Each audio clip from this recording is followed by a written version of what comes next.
Jack Ziebell's just wandering over. We're going to have a chat with him. He was brilliant as well. Ben Jacobs was superb with his job on Dan Hanbury. Just a quality midfield performance by North Melbourne. And Ziebs, great to see you.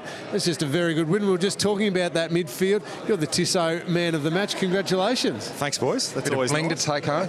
Stepped it up too in the finals too. Yeah, that's bloody nice, isn't it? No, thanks, boys. No, it was good to get the job done. Obviously, coming to Sydney last year, we didn't have a good result, and it was pretty disappointing to come back this year, and we really wanted to make a mark and take a stand sort of thing. So I thought we got the job done, and it wasn't just one person, it was a team effort, and that's what we want to build our team around. And that's what it is, isn't it? Team effort.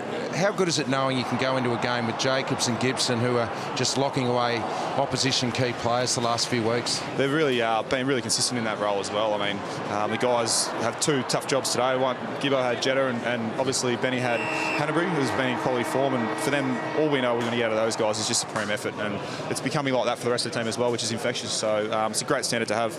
It just seems like yourself and Ben Cunnington, we focused on a lot on you two guys throughout the call as those younger leaders within the group, almost taking it upon yourselves to set the example. Is that the case? I mean, yeah, we've probably relied on our older guys in previous years a lot, and I think it's for us to be a good side.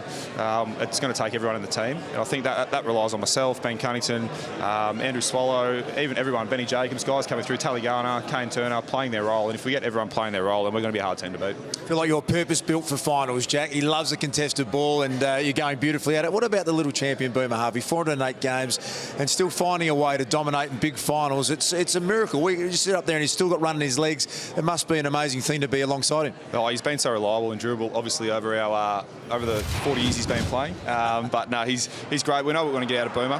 He might be short in stature, but he plays massively, and he always steps up in the big games. And as you saw tonight, he got the job done when it counted, and played really well. Ziebs, we mentioned that perhaps you and Cunners should be shouting him a few beers because he's the one who still gets tagged. You guys can just run around and do what you like. It's nice, yeah. It's always a nice thing when you get the oldest bloke on the list getting tagged still, but he's been tagged for probably 400 of his 408 games.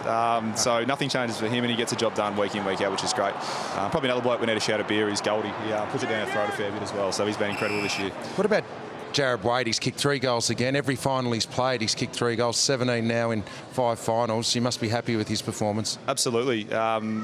Jared and Higo obviously coming across this year have been outstanding acquisitions for our footy club, and getting the job done in big finals. Obviously, Wadey kicked a bag last week. I think he kicked 3, did he, last week? 3 or 4? I think 4. And 3 this week. It just shows the quality player he is. Richo can remember every single one. Remember last week? It was 4 last week, Jack, actually. Hey, Ziebs, you're an absolute star. Well-deserving Tissot man of the match. Good luck. We can't wait to see you playing the final over in the West next Saturday night. Thanks, boys. Yeah, well done, Jack.